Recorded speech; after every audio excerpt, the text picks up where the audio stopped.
Those just joining, we're going to get started here in just a minute.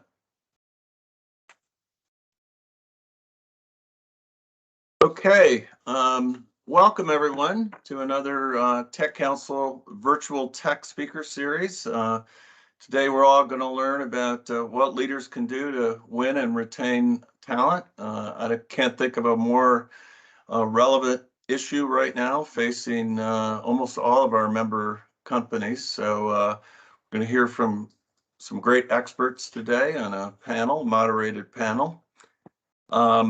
Just want to mention that Tech Council does well over 100 events a year. We have a bunch of upcoming events I want to mention. On March 22nd, we're going to have our virtual tech inclusion forum. We're going to hear some findings from McKinsey on a landmark study they did on women in the workplace. So relevant to today's topic as well. On the 23rd of March, we have our virtual SBIR speaker series, understanding the National Science Foundation's Small Business Innovation Research Program, which is critical to a lot of our technology companies. And by the way, that's a free event for anyone who wants to join.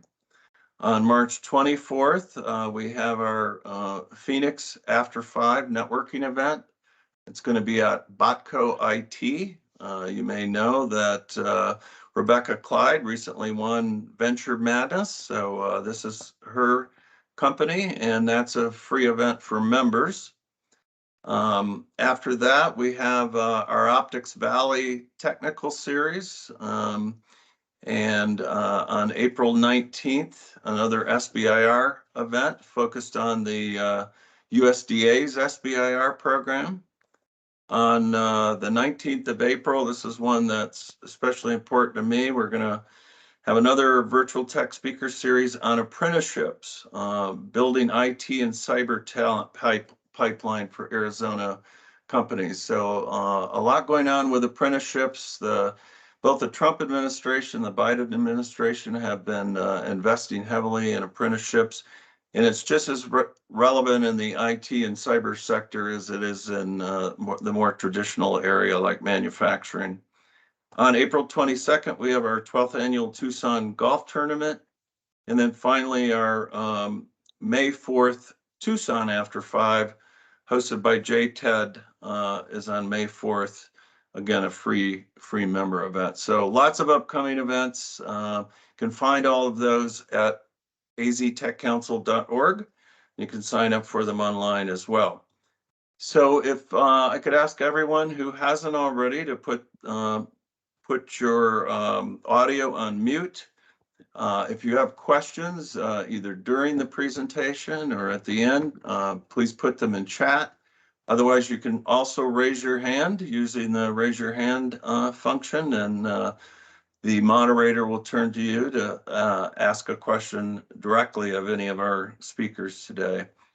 I want to thank the University of Advancing Technology for being the innovation sponsor for our virtual tech speaker series events this year.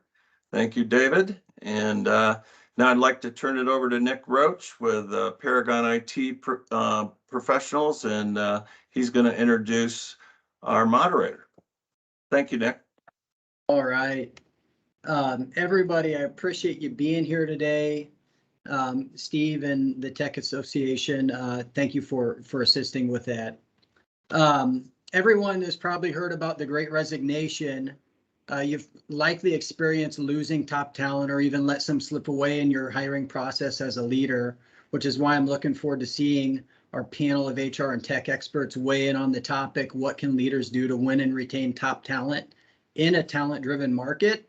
And these individuals that are here with us, I'll name here quickly. We have Jason Ketcher. He is the CTO and VP at ITA Group. Thank you for being here, Jason. You will get to meet him here in a little bit. We've got Amanda Crowley, which is the VP of Global Talent Acquisition at Workiva. Thank you, Amanda. We do have Dr. Dave Bullman. Some of you might be familiar with him. He is on the board of directors at the AZ Tech Council, also provost at the University of Advancing Technology, as well as Greg Lagan, the director of recruiting at Paragon IT Professionals. So I get to work closely with Greg on a daily basis. But as an organization, your number one asset is your people. So your ability to bring in the best, retain the best is crucial to the health and success of your organization. The market changes, and it's different today than it was 6 months ago, a year ago, 5 or even 20 years ago. What we know is that you've got to adapt to embrace change and remain relevant to grow or get left behind. Well, what does that look like? I'm confident that you're going to be able to pull great ideas and inspiration away today that you can use in your business. We're going to start by kicking off with a recorded presentation by Adam Carroll. Unfortunately, he couldn't be here live, but thankfully he's getting some family time in on spring break. So Adam, we miss you. Thank you for being here virtually. Adam is a nationally recognized facilitator. He's an author, 2-time TED Talk speaker and MC. My team at Paragon's worked closely with him for years as a consultant and through Renzo, which helps with our IT leadership forum. His favorite audiences are those with a passion for inspirational leadership. We definitely have a few of those folks in the room today.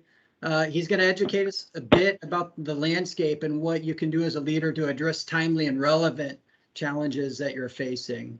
And then after the presentation, we'll open it up to our panelists. We'll get to know them a little bit more, and we'll really dive into the discussion about today's topic. We're going to wrap up with a Q&A. So like Steve mentioned, please send questions across as they come up via chat. Make sure that you direct them towards a panelist, maybe that you would like to ask even, and we're going to get hopefully to answering all of them. So without further ado, council team, if we could start the video.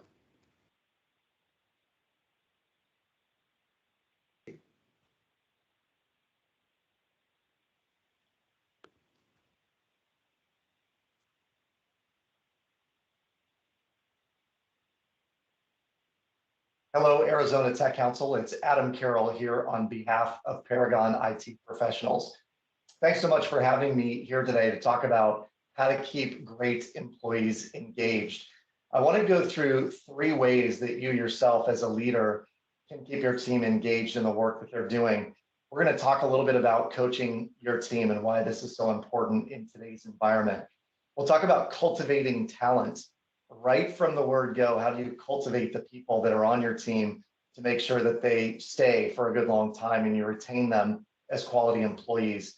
And last but not least, I'm going to talk about connecting with your team and why this is so important in an era where virtual work and hybrid work is the norm.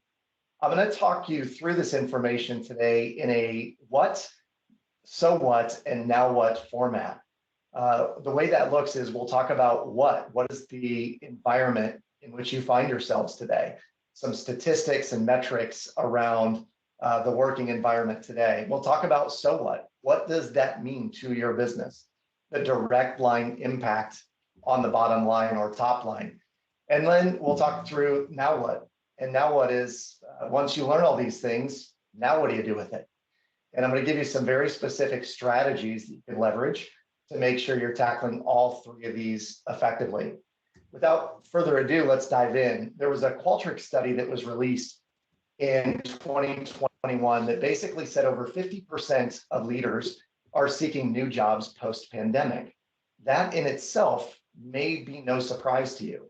But when you look at the actual categories of people who are looking to leave, in the article, it said that 53% of managers and directors and 51% of executives plan to look for a new job within the next 12 months. And the article goes on to suggest why this is happening. Some of the reasoning behind people leaving is in life, we tend to have natural endings. And unfortunately for society today, the pandemic at large, though it does feel like it's winding down, has been ubiquitous and never ending. And so people are choosing very natural endings to some of the work that they're doing. Another example they gave in the article is that people who are used to going into work every day, to being in an office setting, that are now at home working in a remote environment, might be looking for something where they can go back to the office, or vice versa. Those who are now being called back in want to stay remote. So there are many, many different reasons, but the lion's share of the data suggests that over half of employees in the US are actively seeking other work. If you ask the question, who is driving the Great Resignation, HBR came out with an article again in 2021 around September and said that there are two main categories of folks who are driving the Great Resignation. Number one are mid-career employees. These are people in that 30 to 45-year-old age bracket. They have some years under their belt. They can work unsupervised, so could go to a remote environment and do very, very well. And candidly, when you get to a mid-level career employee, they're looking for advancement and may not be getting that in their current employer, and believe that now is the time to strike when they might be able to get an extra 10 or 15 or $20,000 a year in salary. The second category of folks happen to be in tech and in healthcare. These were the two largest categories of individuals who are driving the Great Resignation. And in much of the data, it suggests that these two industries were the most pinched during the pandemic. Certainly healthcare, we can all agree that they were heralded as heroes at the beginning, and now many are being villainized by just following protocol. On the IT side, one of my clients and an organization we do a lot of work with sent home 245,000 individuals to work from home in a week. Imagine the pressure that's put on IT to support and maintain that level of work. So it's no surprise that these two categories are the ones who are driving the Great Resignation. Now, to put a little bit different spin on the Great Resignation, in an article by Fast Company, which was again in that same month of September of 2021, Fast Company suggested that it's not the Great Resignation, but they call it the Great Reprioritization. And in this, a Miami University professor interviewed hundreds of full-time workers who basically said they were only considering leaving their jobs, not actually leaving, just considering it. And there's a big difference, the article suggests, between those who are leaving and those who are considering leaving. From a leadership perspective, we point to that as being a core conversation to have. Not are you leaving, but why are you considering leaving? When we know why people are considering leaving, that is something that we can manage. That is something that we can adapt to and change as leaders within our organization. What they found was that many people were leaving, but they were leaving not necessarily for salary, but for other reasons like flexibility. One of the things to talk through very quickly around salary is the fact that Arizona itself is such a quickly growing salary tech hub across the country. More and more folks are moving into Arizona looking for tech jobs and finding them at a higher salary range than many places across the country. It's been said that Arizona is a premier destination for both technology and for startups. And it's predicted that over 700,000 new jobs will be created between now and the year 2030. So lots of reason for employees to be moving to Arizona and to be moving from one job to another within Arizona. I want to talk very quickly about some of the so what. What does all this mean to you as employers? There's a lot of data that's shared. Nearly 2/3 of employees believe that they can find a better position elsewhere. Now, if you dug deep into your own employee roster, you may find that many of those folks are interested in leaving their career. Employee retention rates hit a record low in March of 2020. By 2030, retention will on average cost the US $430 billion annually. But here's where I think is the most important data. It's in these last three bullets. The so what that relate to the what we just shared, this vast number of people who are looking at changing jobs. The so what is good retention can maximize your company profits up to 4 times. 87% of HR experts consider employee retention among the highest priorities, yet in our experience, most companies are not doing this well because of the pace of work that they're experiencing within their walls. 20% of turnover, furthermore, happens in the first 45 days of work at a new company. And this is worth repeating. 20% of turnover happens in the first 45 days of work. Now, the caveat that I would put on that is whether or not someone leaves in the first 45 days or makes a decision that they will be leaving in those first 45 days is a key distinction. There is some research that has come out of a group out of Dallas that studied millennials, Gen Z, and the next generation coming out, Gen Alpha. And what they found was that millennials, Gen Z, and Gen Alpha will make their determination within the first 4 weeks of employment whether or not they will stay at that place long-term equaling 2 years. But that is a pretty scary statistic when you consider of all the folks who've come on board, if you look at their age bracket, anyone 35 or below, they're going to make their decision in the first 4 weeks, generally speaking, whether or not they're going to stay long-term. It suggests some very important things, which I'll cover in a moment. So what? Many job seekers are considering leaving because they're not getting recognized. There's no acknowledgement for the work that they're doing or have done throughout the pandemic. There is a scary statistic in a book called the 5 Ways to Appreciate Employees in the Workplace. It suggests that nearly 70% or more of employees receive no recognition or appreciation in the last 12 months. So know that some folks are leaving because flat out, they just don't feel appreciated, haven't been recognized, haven't been acknowledged for the work that they're doing. People who have taken on more responsibilities in the last 2 years, they're looking for more money, more opportunities, more responsibility, maybe a higher job title. And again, as a little caveat, what you'll find is that some people in your employment, they desperately want a larger salary.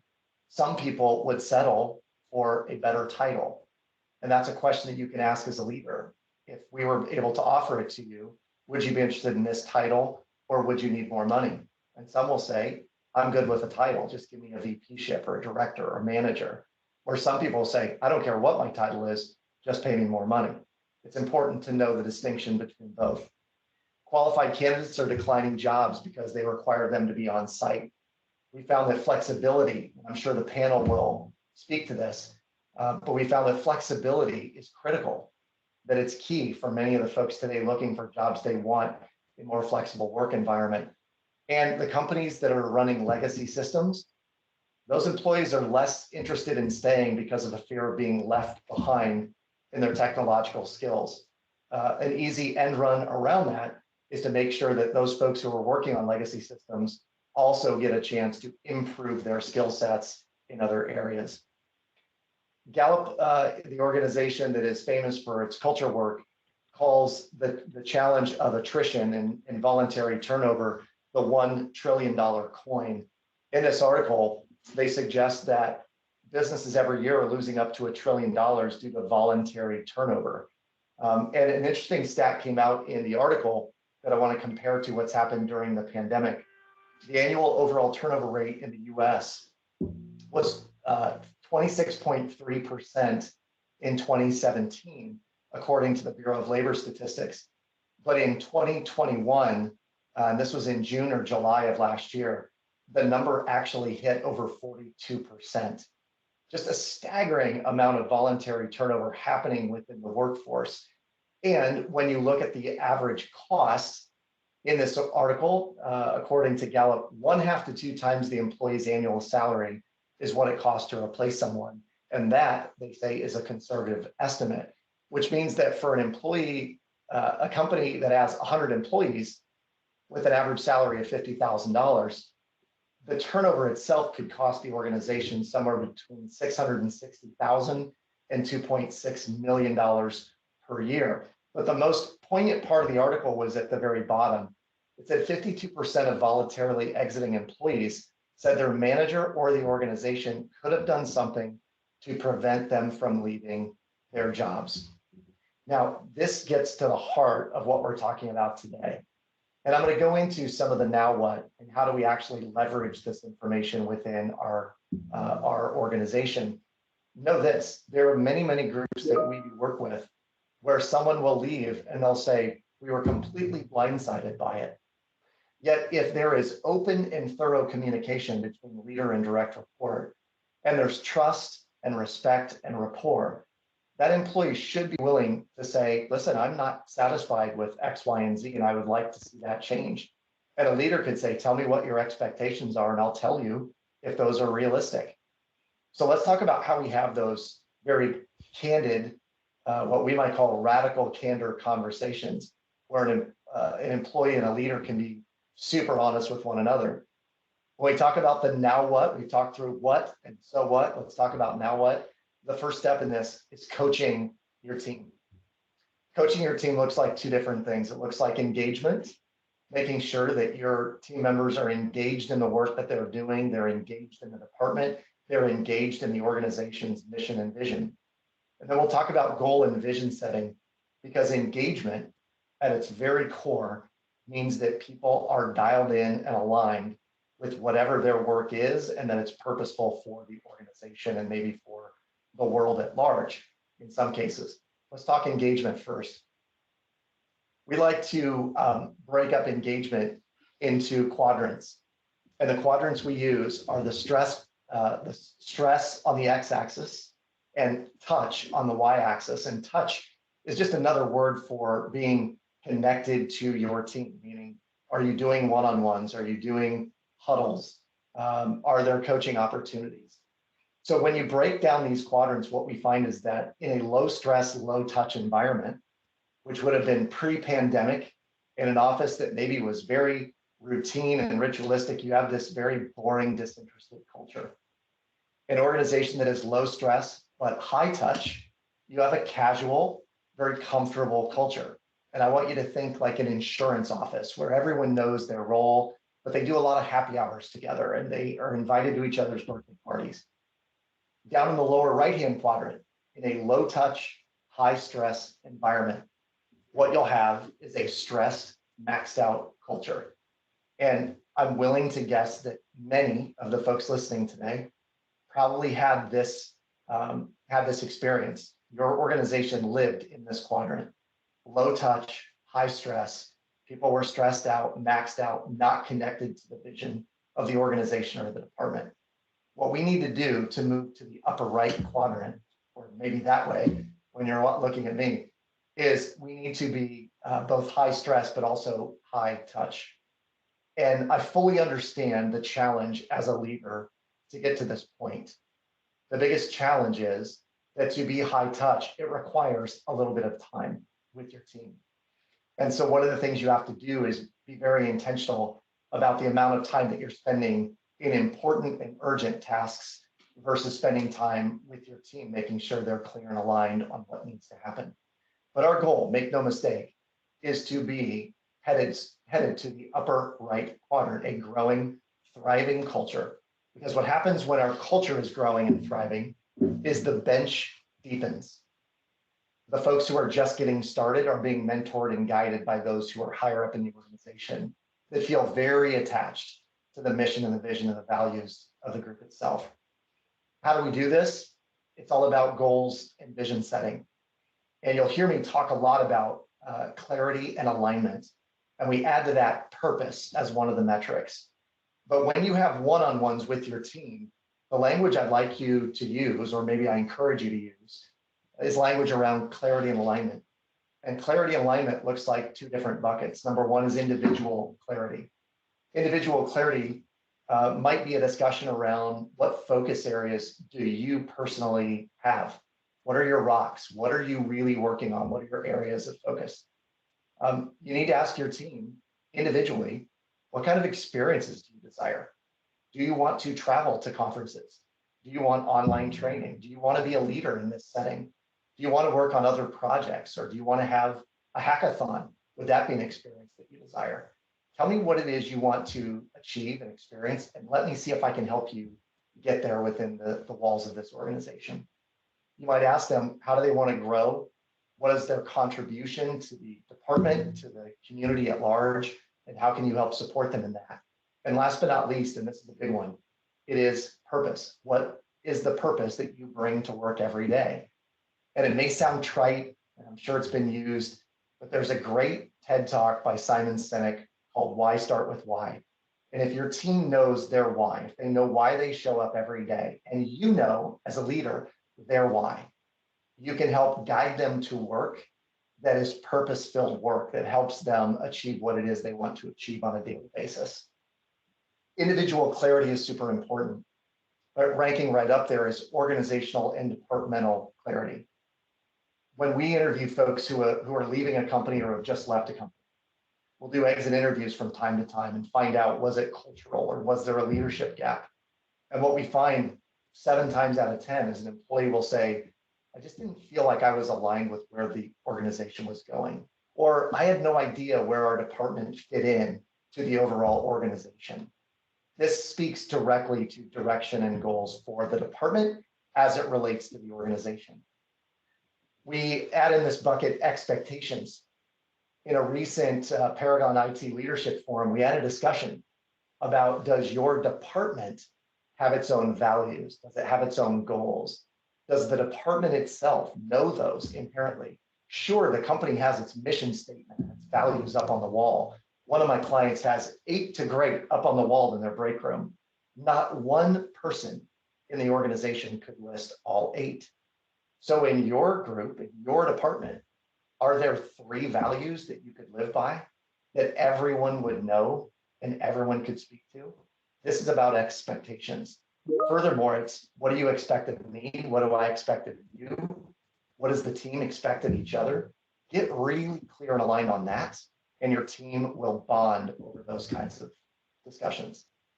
Relationships and rules of engagement looks like, if we have a challenge, then are we going to honor the ability to have fearless feedback within meetings, to be able to discuss the challenge, but not get mad at each other, right? This is what relationships and rules of engagement are all about. If you as the leader are someone who says to your team, if you ever have a challenge, please come to me and tell me, what am I doing to make your life challenging? That is radical candor. That is fearless feedback. And when you treat it in a non-ego-centered way, that feedback can actually help you become a better leader and your teammate perform purposeful work and feel good about it on a daily basis. This is all coaching. This is all about engagement. Let's talk about, how do you cultivate talent? Cultivating talent on your team looks like a variety of different things. And I want to share with you one of the challenges for many of you is you're probably competing on salary. There are going to be a lot of folks that are coming out of school. Maybe it's out of their first job that they've been in for 3 years. And they're going to expect that they're going to be worth an extra $10 or $15 or $20,000 when there are some folks on your team who currently aren't making the kind of money that some of these folks are being offered in starting salaries. So how do you cultivate talent when you're competing on more than just salary? Let's talk about how we do that in terms of cultivating. So if we are competing with more than salary, there are companies out there that are doing this in a very creative way. Can you compete by offering house cleaning service once a month? Could you start a program where you're doing student loan repayment? Or perhaps, like a company where I'm at locally, pays for 100% of mental health care. And furthermore, hired a life coach to have on site once a month where people can secure a half hour to an hour with the life coach. These are just added benefits. And now that we're competing on a much grander scale, both from a salary perspective and flexibility perspective, what are the additional perks that you could create, that you can compete on to cultivate that talent? Secondly, we have to build longevity from day one within our teams. And I'll talk more about why this is super important, but the way we do this is we create hyper-intentional onboarding. Hyper-intentional onboarding is super important today more than anything because of the stat that I gave you just a moment ago about the number of folks in the millennial, Gen Z, and Gen Alpha categories that decide in the first 2 weeks whether or not they're going to stay with that organization. Hyper-intentional onboarding very clearly looks like this. It looks like being intentional about the paperwork phase, the training process, creating deep relationships and bonds right away in the first 2 weeks if you can. Creating vision casting for your new team members, saying, here's what I see for you in the next year, or the next 3 years. Put them in a coffee appointment with someone that's been with your organization for years on end, and have them paint the picture about what's possible. Vision casting allows that younger demographic to see themselves into the future within this organization. And it's really, really important for a leader to have vision casting meetings in your one-on-ones, but do it over and over and over again. Hey, has your 1-year vision changed? Has your 3-year vision changed? Where do you see yourself in 6 months now? What are the experiences and the growth opportunities you're looking for? And last but not least, we have to create what the kids today call a so extra experience. An experience in onboarding that is so extra that people can't imagine working anywhere else. This is about hyper intentional onboarding in those first 30 to 60 days. The last now one is about connecting. This is really critical. This speaks directly to leadership development and why the Paragon IT Leadership Forum has been so successful and so important to organizations at every level of the organization, whether you're a CIO or you're a manager. If you have people under you, understanding how to develop as a leader is critical. The fact of the matter is, better leadership topped the list of motivators to leave current employment. And a phrase we use all the time is that people don't leave companies, they leave people. Most people aren't leaving the organization because they don't agree with the organization. They disagree with their leadership. Maybe they lack vision or perspective. They weren't getting appreciated or acknowledged. This is central to leadership development. One of my favorite leadership mentors told me one time, Adam, I don't care about your IQ. I care about your EQ. EQ is what keeps employees around.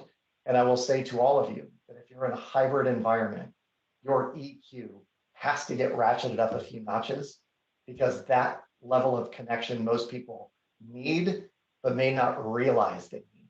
And that's on us as leaders to make sure we're providing. You undoubtedly have leaders within the walls of your organization who've been promoted on technical ability, but deep down, they lack the necessary leadership skills to effectively champion their people. And so I want to end this with the 3 that I started with. And they are these: if you want to retain your people, if you want to keep great employees engaged, it involves coaching, having one-on-ones and being very intentional. It involves cultivating talent right from the time they're young and making sure there are mentors and guides and a development plan and path for each of them. And last but not least, particularly in Arizona, where the number of employees are growing rapidly, 700,000 new potential employees in the next 10 years in the tech sector, we have to connect with those that are in the walls of our organization. If you as their leader are supportive of where they want to go, they'll stay with you for a good long time. Salary is like number 6 in terms of the reasons people are leaving jobs. So let's focus on the first 1 through 5 before we need to focus on salary, to get really clear on you, your leadership skills, and how you best serve your team. With that, I'm going to turn it over to the panel. I appreciate the time, and have a great rest of the conference. Thanks so much.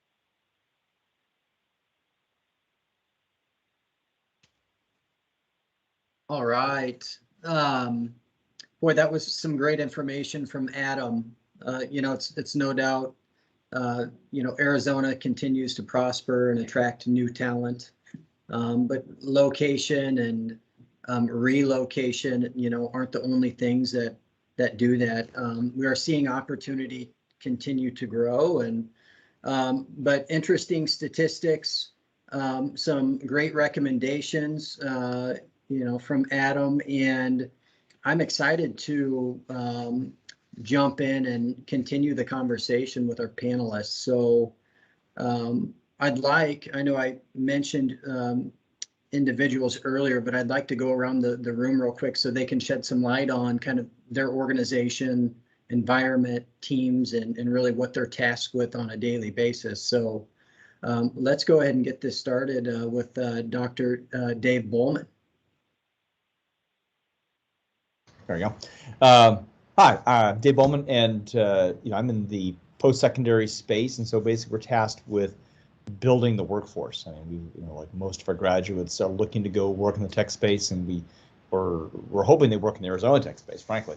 But that's like the curriculum and the experiences, and trying to link together what we do so that somebody graduates like out of the gate very, very prepared to get started without a big ramp up.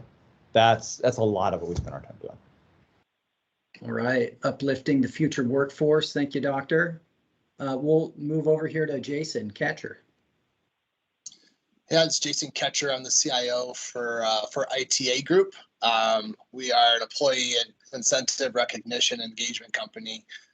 We're actually based out of Iowa, but have offices across the U.S. and San Francisco, Arizona, Atlanta, Boston, and other places. So I'm excited to be on the panel and to have this discussion. Excellent. Thank you, Jason. Now we'll move to Amanda Crowley. Hi, good afternoon. Thanks for the opportunity to come and share my thoughts.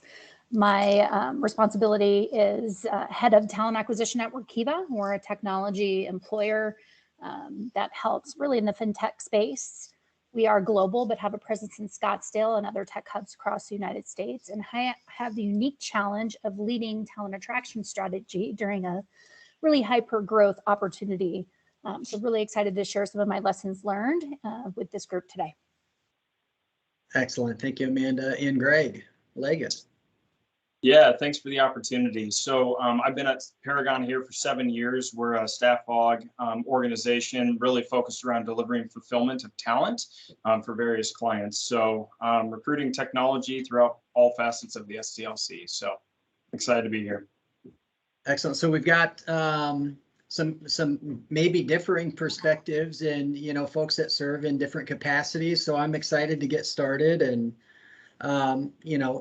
I'm already seeing some engagement in the chat here. So again, if you have questions, land them in the chat and maybe put the individual that you would like to direct the question to. So, but we'll get kicked off with the panelist conversation. So question one here, Jason, if you had to rank what you're seeing in the world today that's more important to candidates or even current employees, how would you rank maybe pay, career progression, remote work, et cetera? What is the short list that you're experiencing? Well, I wouldn't be a true technologist if I didn't say it depends. No, I think in general, we're probably seeing similar to what Adam had for comments. I think the work that potential candidates and team members are working on, that career path and so forth, is super important, kind of at the top of my list. Obviously, the flexibility to work where and how they want to work is a big part of that conversation. I think those that want to work remotely, those that want to work in person, ones that want to come in and collaborate and then go back to their place of work, being able to work autonomously is really, really super important. I kind of put pay as really the third bucket within that list, because I think it's still a challenge for us to make sure we're always in the market and such.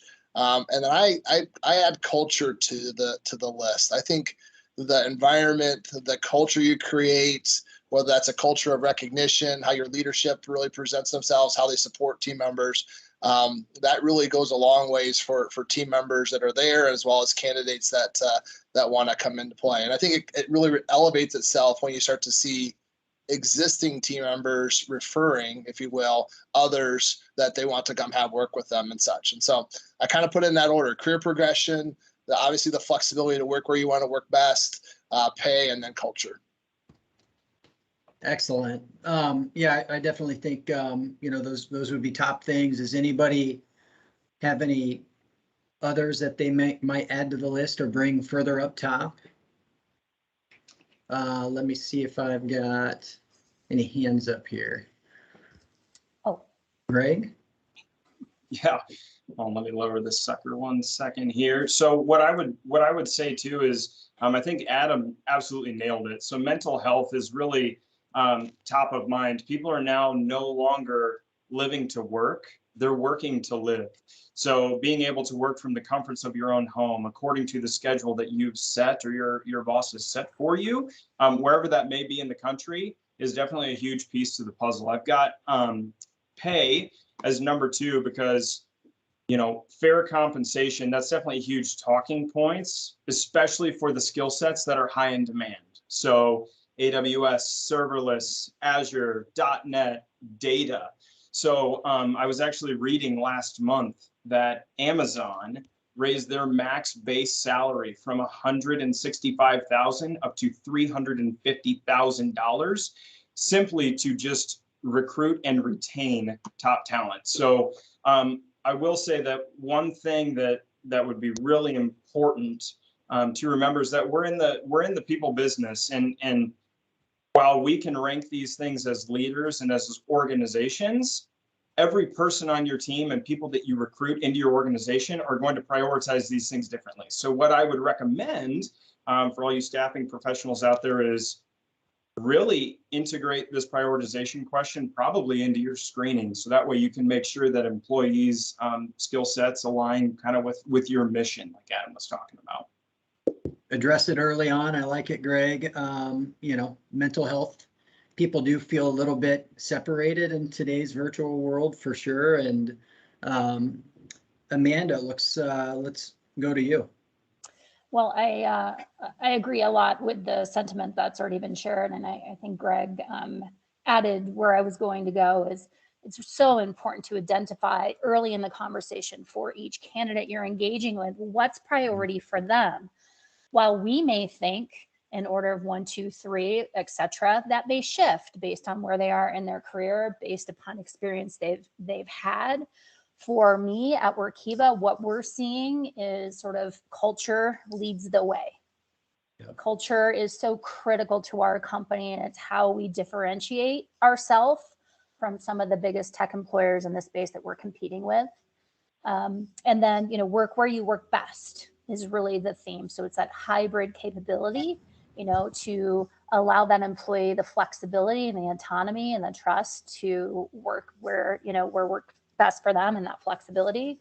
And then pay. And what I will add to this conversation that hasn't been talked about yet is this trend of pay transparency. It started in the state of Denver with the Colorado Equal Pay Act, and it's beginning to trend across the United States with New York and Connecticut following suit. So employers, and Workiva has adopted this, posting the pay range for the opportunity is, you know, becoming more and more complex for employers in this market. And how do you balance? I know we're going to talk about this in a little bit, so I'll share some additional insight then, but how do you balance internal equity with market competitiveness when you have a pay transparency approach? So it's really complicated, and trying to make sure that you're not disenfranchised, you know, creating inequities with your current team. So it is really quite complex, and it's an art and a science as well. Yep. Those are great points there, Amanda. I guess, Dr. Bowman, when you look at maybe the emerging workforce, you know, these younger upcoming generations, you know, is there anything that you're seeing differently? What our other panelists have mentioned? Yeah, it's kind of funny because in my role, I you know, like I've got students heading out, but then I'm also recruiting talent, and so I kind of constantly am seeing the where they overlap and where they're different. Probably the biggest differences for students coming out is like salary needs to be in the ballpark. You know, I mean, it's like the expectations are, you know, salaries need to be competitive. But once you get past that, what they're looking for is the kind of tools and projects they get to work on. And I would say that's probably, you know, like that would be first or second is like, you know, what do they get to actually do? And then second to that would be, does the company feel right? Does it match? And it's almost culture. But a lot of times, like, you know, the culture thing develops more as somebody works through their career. But like I have students all the time where they're like, no, I'm going to go and I want to work for the NSA, or I want to go, they have specific places and mission and purpose that they're locked in on, which is totally appropriate for you to leave school. And so really, it's the kind of a company, like what I see it for Apple and Google or Amazon. They're like, I just go on and work for Amazon or Amex. That, and then the kind of work that they're going to do. The thing I'm seeing a lot with graduates is, whereas maybe like previous generations, you would leave college and you'd feel patient about, my first year is going to have a lot of training in it, and I'm probably going to be doing relatively, grind level work. Expectations of our graduates is not that. They expect to come out of the gate, be on a team, hit the ground running, and be able to quickly see, this is really interesting stuff. This is what I spent the last, 16 years of school getting ready for. That's great. That's great. Really, what kind of a difference am I going to be making at the end of the day? And, we all like to shop a little bit online before we buy.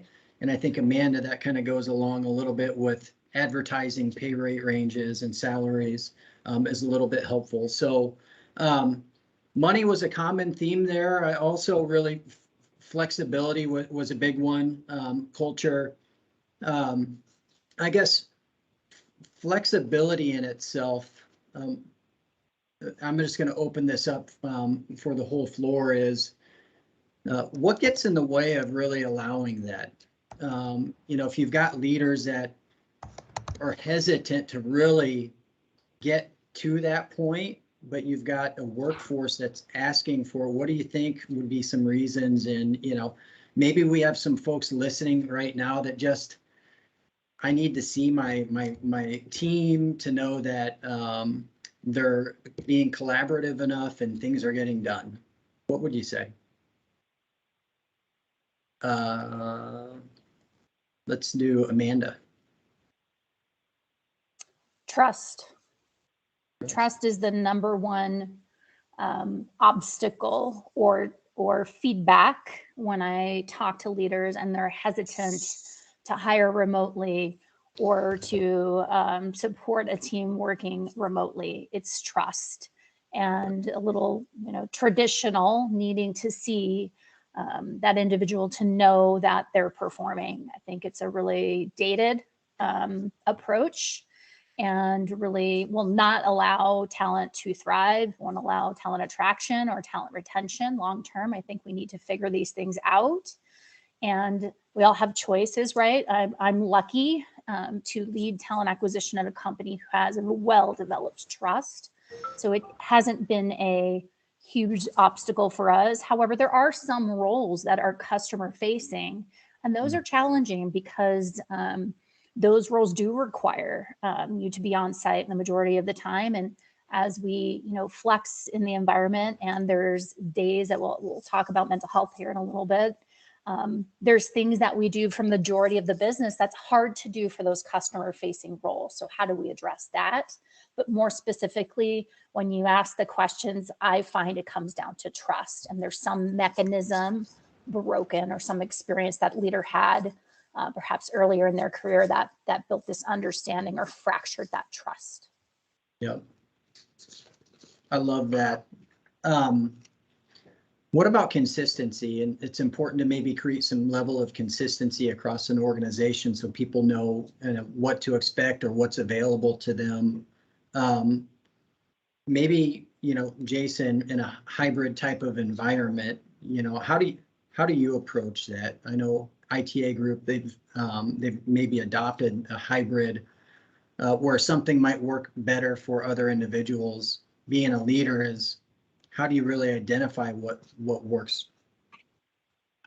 But at the end of the day, it takes conversation, right? I think the biggest growth that's happened due to the pandemic is in leadership growth.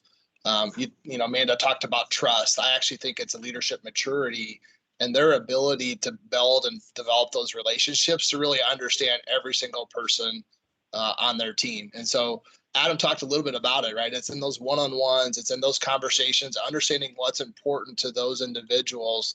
And in some cases, we've got individuals that want to be in the office and be around people. And then you've got others that are, hey, I just want to pop in for the morning stand up, have a good collaboration, and then head back home and do my heads down work. Amanda said the statement that we use as well, work where you work best. Depending on what that work is, might require that we want you to be together. Our biggest struggle, early in the pandemic wasn't so much about trust, just that the fundamental belief that we're better together, that collaboration and that work. And so we had to find ways to support that, both from a virtual and an in-person perspective, but allowing individuals to work where they work best. And the only way I found that to work personally and in my leadership group is to get in the trenches and spend more time with your people, really understanding what's important to them, why it's important to them, how they want work-life balance. And at the end of the day, if the work gets done, that's what we really ultimately care about. Yep. Excellent. And looks like Dr. Bowman here has his hand up. Yeah, we've been having this conversation, constantly, probably since the last summer. And something I noticed was like kind of two things. One, there definitely were people based on their personality makeup, who preferred one, face-to-face versus work from home, and it was just the way they were wired. And of course, we have technology now that kind of makes it. We figured out how to do the technology thing, so monitoring performance and all that isn't the issue. But the other thing I kind of found was kind of interesting was that from a leadership perspective, leaders really, really felt the need to be face-to-face, and it didn't translate down to the frontline folk. And as we've been talking about it, what we kind of came to realize is that, when you start getting into a leadership level, the connective tissue between departments becomes really, really important really quickly. So you can understand scope and handoffs and things like that. But that isn't nearly as important to someone who is kind of an individual contributor, doing coding or something like that. And that was one of the disconnects that we sort of saw, was that, and we started to talk to people. I said, look, if you're somebody who is, like, for example, for a faculty person, and for some reason you don't need to be on campus, there's no reason for you to be here to bond with us, but if you're supervising faculty or managing them, then you absolutely need to have those shoulder rub moments. And that shift has been kind of where we have headed. And it's made it a lot easier for us. And again, it was never really about monitoring performance. It was just trying to figure out what mattered. Yep. Great. So it can be situational. I think it's just like Adam mentioned, EQ, right? Mm-hmm. It's not all about the IQ. Let's get in the trenches, like Jason said, have these conversations, really understand our team, what's important to them, and really their why. So before I move on to this, I just wanted to mention culture real quick and have Amanda weigh in. I know one of my first interactions with Amanda, I mentioned the words culture fit, and she had an interesting perspective, and I think it would be great for her to share with our audience. How would, when it comes to culture, Amanda, and culture fit, what are your thoughts? Yeah, I appreciate that you remember that, number one, and that it made an impression. But I like to think of it as culture add, right? The culture fit is sort of born of the industry, but we're transitioning to look at all sorts of talent and talent in different ways. And so adding to the culture that we're trying to create and move towards is the way that I like to think of it. And I've actually flipped the paradigm and changed that vernacular internally. And it's really helped us, hire talent differently, include more perspectives, and really think about it from, great minds think differently. We're not trying to hire one type of individual to our company. We're really looking for all different perspectives because that drives innovation. We're a technology company. We need new, fresh ideas to take us to new places, to challenge some of us that have been here a while to think differently. And so I like to think of it as culture add. How can we add to this culture and foster the culture that we're creating as we continue to grow? That's the way that I like to think about it. I loved that. And it made me shift my thinking a little bit too. So thank you, Amanda. Let's go ahead and transition since we're here with you. Money definitely is in the ballpark, right? Employees are leaving for more money. Newer employees are even coming in maybe at higher salary levels or higher wages than those that are more tenured or senior. But it's a conversation maybe that some are afraid to have. And I know Adam touched a little bit on it, is let's have that radical candor. But what do you think is really, maybe if you see folks being uncomfortable in bringing it up, or even leaders uncomfortable in bringing it up, how might you approach that? Or what advice would you give the leaders on this call to really approach that issue before you lose your good employees? Yeah, gosh, myself and my team, we're challenged with this daily as we're recruiting new talent in a hyper-competitive space and competing with the biggest tech companies, and don't have the same brand recognition that other the Amazons, the Microsofts, the Salesforce of the world, and yet we find ourselves competing with that talent. But more specifically, internally, as I mentioned, pay transparency and this trend towards sharing your pay ranges, that creates conversations internally when talent sees the pay range and questions why their compensation is at above midpoint, and you have to be able to talk about that. So it's providing leaders the right resources to have those conversations. But more specifically, I don't have a silver bullet for this. Let me just tell you, this is hard. And I recognize that. And it's about opening up the dialogue and using data. Really, it's a data-driven approach to remove some of the emotion. And ways that I've found effective is having leaders partner with the talent acquisition team to really understand what the market expectations are, so you can really compare them. Our comp partners, or total rewards partners, have data, market data about jobs as we price jobs competitively, but that data lags the market, especially in a hyper-competitive market like this. So it's important to have the salary data, but share what we're actually seeing from a market competitiveness perspective. And, tracking all of that through the applicant tracking system. We track the reasons our offers have declined. We try to get more information about where the candidate is moving to and what was that decision criteria, going back to what is important to that individual. If you can capture that up front and then reframe your offer when you get to that stage and make sure that your offer is thoughtful, those things have helped. And then you have to sometimes make critical trade-off decisions. I had this happen recently on my own team. And so I had to really think about, what was I going to pay this talent acquisition professional and how was I going to balance things internally? And I'm very proud to work for an employer that values both sides of the equation and will do the right thing. And we made investments in our internal team over time to make sure that there's pay equity. So sometimes you just have to make those critical decisions. But I think it goes also back to some of the things I've already mentioned. So pay is one component, but there's other things that drive that employee to be either happy or dissatisfied. It's engagement.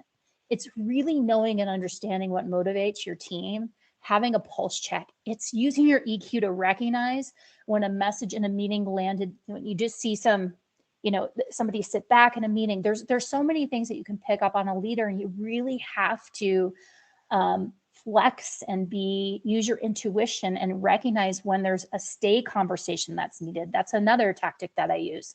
Had one last week in person with one of my team. I had a sense that the behavior had changed. There were signals and signs that something was different. So I had a stay conversation with this team member to better understand what's going on. Is it, in the workplace? Is it something outside? And how can I help?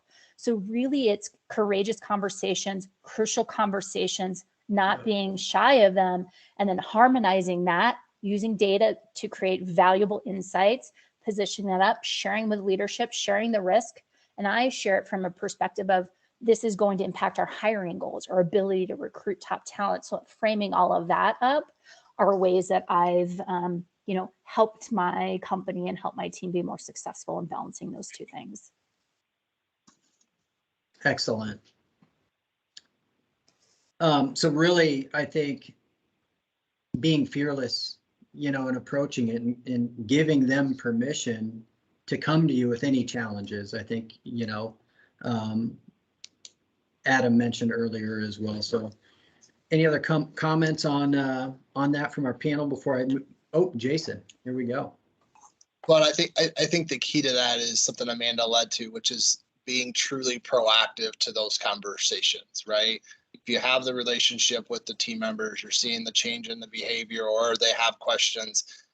Hope you have that relationship in a way that they're comfortable. I know there was a question asked earlier, I think, around, what percentage of employers are reaching out to their employees around whether they're happy or they're considering leaving. That's a regular conversation I'm encouraging my leaders to have, and then asking the reasons, again, to Amanda's point, why? Why is it that you are potentially taking that?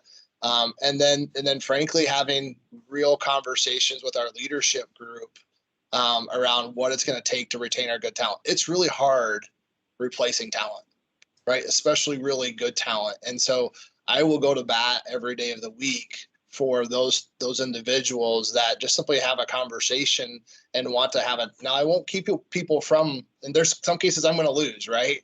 There's some cases where I just can't simply match based upon that. And you know what? I'm happy for them. I want to support them as an individual, and I will encourage them to stay connected, because I've seen a significant number of people who have left for more money that I call boomerangs, right? They come right back because of the culture or because of things that they really enjoyed about the work that they underappreciated at the time that they were here. And so it's just a really good connection point. I think you have to be really transparent and just have real conversations around, I know that you're not on the same scale as that person we just hired, but here's our plans and here's what we're doing to make sure that we're there. And then I obviously have a really good team on comp to make sure that we are market competitive.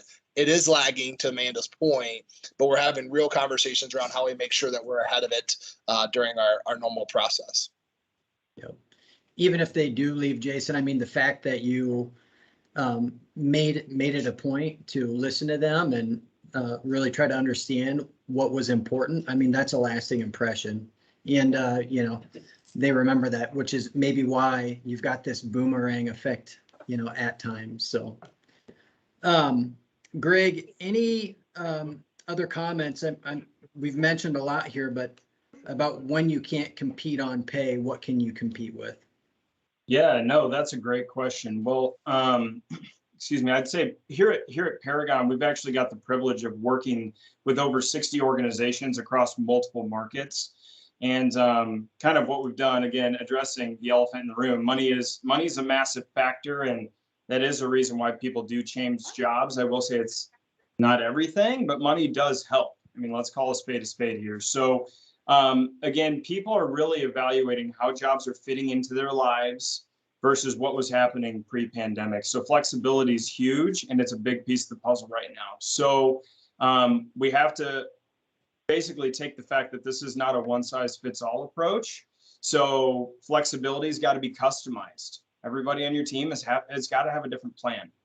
Benefits are obviously a big thing as well. Health, vision, dental, 401k, stock options. Like Adam had mentioned kind of in his presentation earlier, paid for mental health, stuff like that. So I will say what we're also noticing is a big shift towards the gig economy and the rise of consulting. So people are really just wanting to leave work at work and call it quits. They want a 40-hour work week. So they're trying to increase their flexibility. This also on the consulting side increases their wages. It will expand their Rolodex, sharpen their tech skills. So like Adam had mentioned too, there's a lot of legacy platforms out there.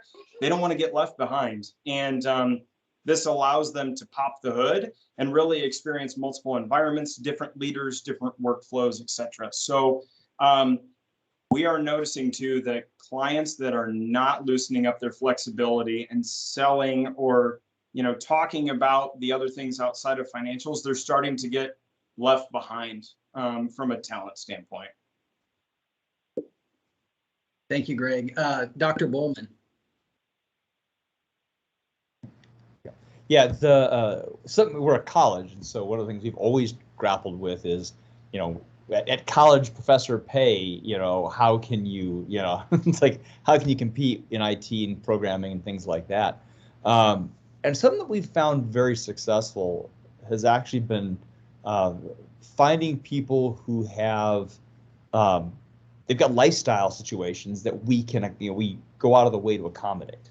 And for example, we've had great success with families that have young kids, and just building around. Look, if you've got kids, you can leave, to go take care of your kids. If your kids, if you need to go home because conferences or whatever, but like lean in on things that make that situation better, or any other situation where you've got a candidate that you like. If you can kind of figure out if there's something about them that really helps their life that you can say it doesn't matter to us, that's fine.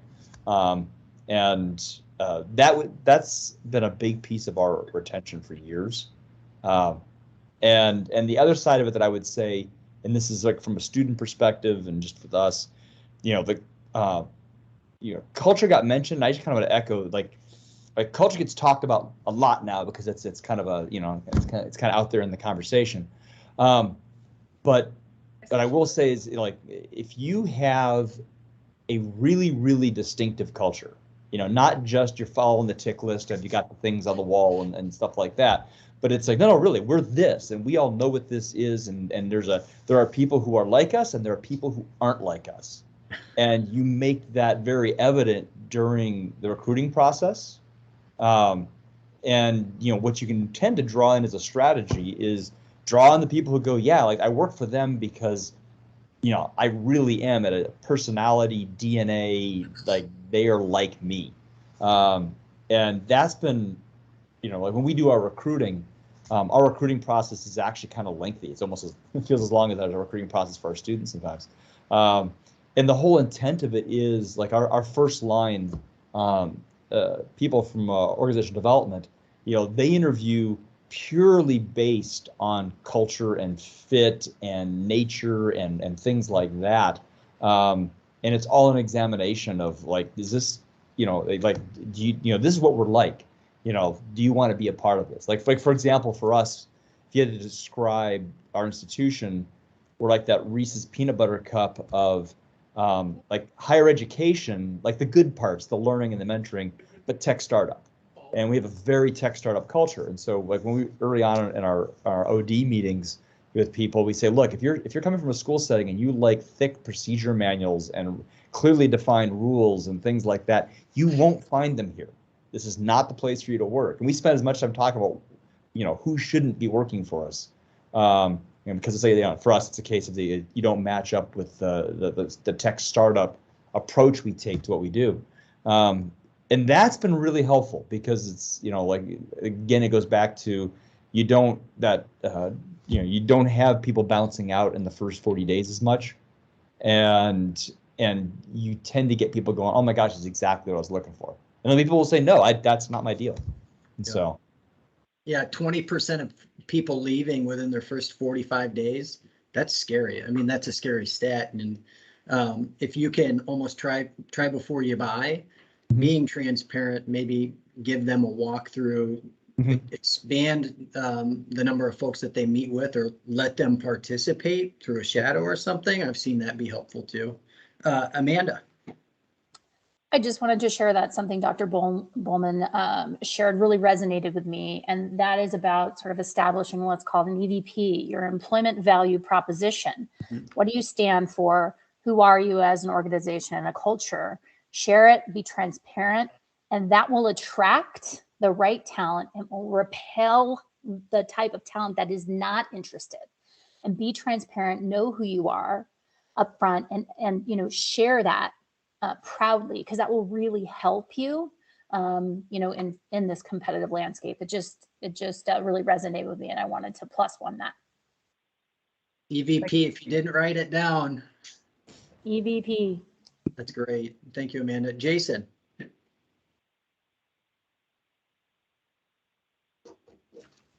Oh, Jason, I think you're muted. I'm muted. I'm back There on we now. go. One of the comments that Dr. Bowman made was around the length of that interview process. And it spawned something for me where I actually think it's more about speed than it is around that length. I think you can do a lot of the pre-screening, helping people understand who you are, talk about the EVP. But I actually think the days of it taking weeks to find good talent and get them onboarded and so forth is shifting, right? It's more like, how do I get with this individual very quickly? Because they're making multiple decisions. They have multiple opportunities on their plate that I think it's important that you work very quickly and help to understand who they are. So by doing your EVP and saying, here's who we are and this is what we're about, that happens to weed many of those out. So you have the right people in front of you that you're looking to hire and recruit. Excellent. Yeah, I think time kills all deals, or, you know, get it while it's hot, whatever you want to say. Your Time kills competition deals. is moving fast, right? So there's other leaders out there that are quick to trust and to rally the team to get things through the offer process. Great point there, Jason. Greg? Yeah, I would say, just kind of echoing what Jason and Dr. Bowman are saying, culture is something that should be tangible. They should feel it. Not only are you talking the talk, you're walking the walk, and they're feeling that through and through. Your brand in the marketplace right now is more important than ever. We've got candidates that are not only going back and talking with family members, former classmates, reading Glassdoor reviews, LinkedIn. And while some of those forums might be an axe to grind, so to speak, they're real, and they're real emotions. So, you know, just leading with your culture and leading with your brand, that's absolutely huge. And I will say, to what Jason said, you know, leveraging your partners and giving what we call here at Paragon the sizzle to the steak. Give us the meat and potatoes. Let us know what's going on within your organization, so we can address those concerns before it gets to the hiring manager's desk, to make sure we're meshing a long-term fit on that. Excellent. Thank you, Greg. So there's a lot that we can do proactively. You know, we can really drive transparency and really be honest about who we are and maybe where we're going and what we're trying to accomplish to remove surprises on the back end. One question that maybe stirs up some controversy, and I want to toss it out here before we get to the Q&A section, was geared towards Jason. We'll start here. How important is having a 4-year degree in the workplace? I know some organizations have been removing that requirement. What are your thoughts, and maybe what areas does it make sense to give some flexibility there? Yeah, I'm afraid to say my answer in front of Dr. Bowman, but no, I think it's a data point is how I look at it. You know, I think at the end of the day, a 4-year degree says that you went through an effort, you went through those exercises and so forth. But I also think it's one of those where it's about the experience that the candidates and so forth have. So personal history for me, I started right out of school with a 2-year degree. I was a computer programmer, went right into the workforce, right into the consulting environment. I worked for 12 years, but I also knew that I needed to have and continue to develop myself. So I think you have to have a learning mentality.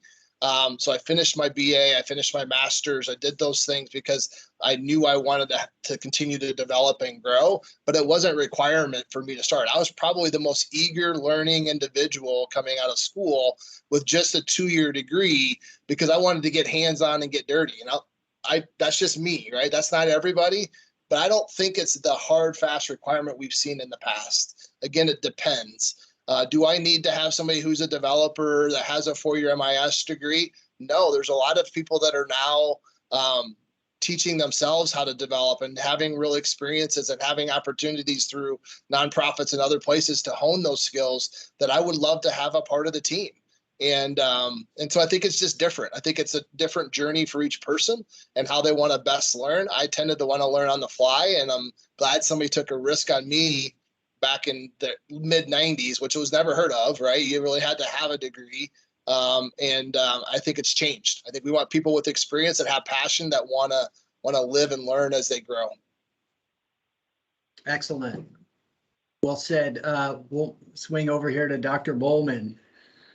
And actually, and it's funny, Jason. It's like I don't disagree with you at all. And it's funny how for a long time, like the degree was just like the easy checkbox. And you know, when I look at it, it's like, well, you know, it serves a role, but I would personally prefer if, you know, more students entered the workforce early in their college career, you know, in a meaningful way. You know, I mean, not, you know, working. If I think that they tend to work well with each other, and that's why, like, whenever I see programs like Apprenti or things like that, I get really excited about them because, you know, it's frustrating when you see college students who start a degree because they think they like an industry.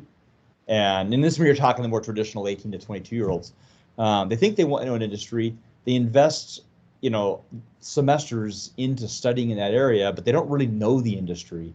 And then they get deep in, and then they kind of hate it. Like my favorite kind of sad story. This is a guy, one of my roommates in college. He got his degree in chemical engineering, and he only did it because at that time the Navy, you know, was looking for chemical engineers. And he wanted to be in the Navy, but he hated it. He hated chemical engineering, and so he graduated with this degree he hated, and the Navy didn't take him, and he wound up managing a fast food chain for the next 30 years, and because he was just so discouraged by the whole college experience. I think getting into the workforce sooner, you know, helps, and the more opportunities we can give students to do that. I think what college does bring to the table, it's different depending on where you are in your life. Like the reason for a master's program is different than the reason for a bachelor's. But one of the things I do see is that I wish it were different, but high schools don't prepare people for the workforce, even a little bit. And there's just, whether you need to get the whole 4-year degree or not is, you know, you can have that conversation, but a lot of what colleges are doing now is honing up communication skills, like what does the workforce feel like skills and things like that.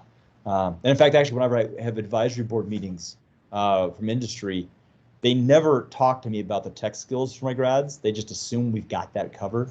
They always say they need to be able to write.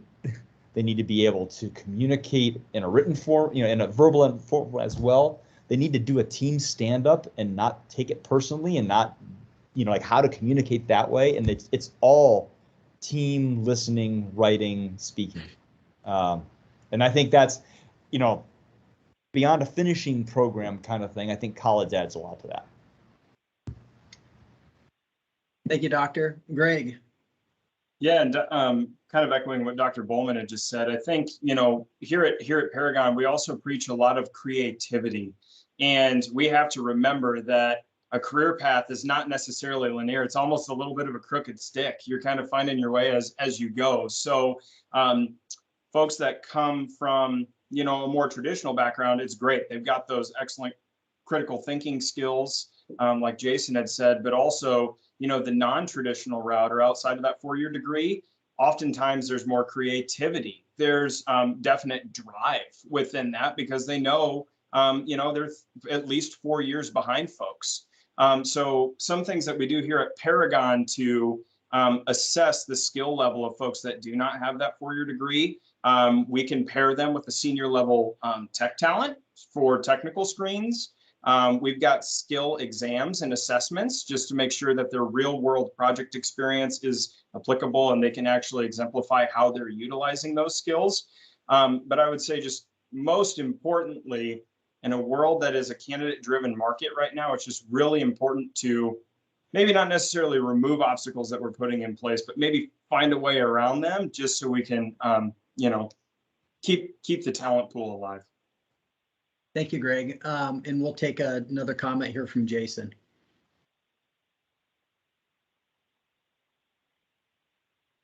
Jason, we've got you on mute. I keep stopping to mute myself because it makes noise. Sorry.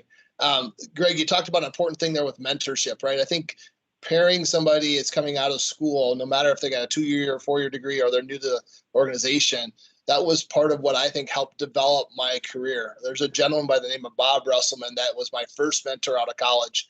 And he tried to associate the playing music with coding and the dynamics of how those things interact and so forth together, because he stretched me. He stretched my mind and helped me to think differently in many regards. And so mentorships are super, super key, in my opinion, within that process. I also just want to emphasize that I think continuing education is important. I feel like I was better and I learned more through my future BA and master work that I did because of the workforce, because of the things I can apply from what I did day to day that helps to develop me as a learner and develop those individuals. If you find individuals or candidates that want to continue to learn and grow and develop, they're golden. Those are ones that you really want to tag and hang on to. All right. Great comments there, Jason. And I know I've got a son that's 10 now, but he started coding in school by the age of 8, and for some people probably in this room right now, a computer back in the day was maybe a calculator, so it's crazy how things change, right? Well, I think we've covered some great topics. We've got some excellent ideas. Let's maybe turn it over to the audience here. I know we've got some things in the chat, but if you have questions right now, don't be shy. Put something in the chat. We'd be happy to answer. We'll give it a minute here, and then Jason, you have your hand up. Okay. I just left it up because I like to raise my hand. There were a few questions, and maybe I think we talked a little bit about the percentage of employers that do think their conversations with their employees, right? We talked about that a little bit. There is an interesting question. Is there a downside to such an open communication with employees? I think is an interesting question that we could chat about. Amanda, I'm interested in your thoughts, right? Is there any downside to having transparency? Not that I'm a facilitator here, Nick. I'm curious Not from my perspective. I mean, I think that is the richness that makes that relationship, is that open, honest dialogue and having an understanding of what's important to the employee. The only risk you have is that you can't meet them, what their expectations are, what their needs are along their time frame. And what you can do is be honest and realistic of what you can do, where you think you can move the needle, where you can invest, where you can get buy-in and support. Sometimes, and there's some generational considerations here, the expectations are different. And so having an honest conversation to share where you think you can meet them and what you can do and what changes you can make, I think if nothing else, leaves that relationship in good standing. Even if that employee decides to move on, that relationship is intact. And you mentioned, Jason, the boomerang. I have a lot of one-liners, and one of my one-liners is, the grass isn't greener, it's just different grass. Sometimes it takes someone to leave and go have another experience to understand that their alignment and their passion is back with their prior employer.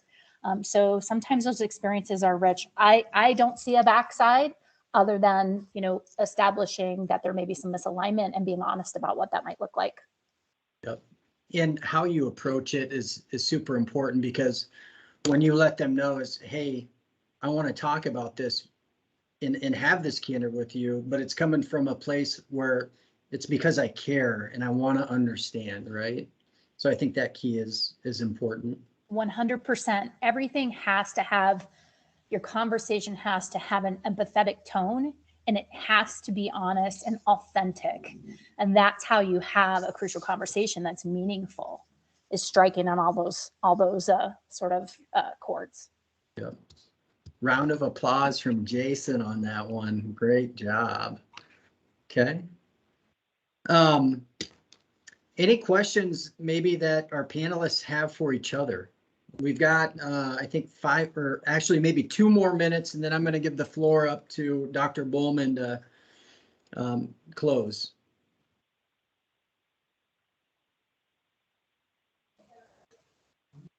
I think I have lots of questions, just not enough time, Nick. Okay. All right. Sounds good to me. So I think the key here that I'm seeing and hearing is really, let's have a growth mindset. And let's not be afraid of change. Let's lean into that discomfort. And when you do, I think you can grow and also allow the people around you to grow. And maybe that's, definitely an area that it starts. But thank you so much for these answers and for weighing in. Dr. Bullman, I'm going to give the floor to you. All right, well, I'll be pretty brief about it. I'll begin by thanking everybody, Nick for facilitating, Jason, Greg, and Amanda for being a part of this and spending a couple hours on this topic. I want to go back to something Steve said at the beginning, and that is that the Arizona Tech Council does a really, really good job of having hundreds of events like this. And I attribute some of the growth that we're seeing in the tech space in Arizona to the work that Steve and the council is doing in terms of providing lots of entry points for people to get more information, to network, to find funding, and all of that. And so I would encourage everybody who's in the audience, take a look at the calendar, go to the events, be engaged, become a member. It's a really good organization. And then as a sponsor, what I'd say for UAT is something that I didn't talk about is like how we prepare our graduates. And I'll tell you that in the super short version, to graduate from UAT, you got to pass your classes. You have to complete semesters of internship. You have to complete an additional production studio experience where you're working on long-term projects where you fill in a seat, and that takes usually 1 to 3 semesters. You have to complete boards whereby you present artifacts of all the competencies associated with your field to a panel of faculty and demonstrate competency in all of those things. And then you also have to complete a working innovation using an emerging technology and stand in front of your peers and present it and talk about what value it fills. If you want a really great grad in technology, reach out to me and we will send you some very smart people who are able to hit the ground running, very, very well. So that's it. Excellent. And I would just like to mention again, Paragon 25 years in IT staffing and solutions. And although we got our start out of Des Moines, Iowa, one of the things that I've noticed as we went into Arizona was just how passionate the community is of these leaders. And since I've been a part of the Tech Council in Arizona, just the level of engagement and wanting to help others solve real world challenges, it's there. So, what a great group. If you're not a member of the council yet, I highly recommend. It looks like Daryl shared the website link, but thank you. All right. Well, I think let's call it a day. Thank you, everybody, for being here. Have a wonderful evening, safe travels wherever you're going, and hope to see you soon. Thank you.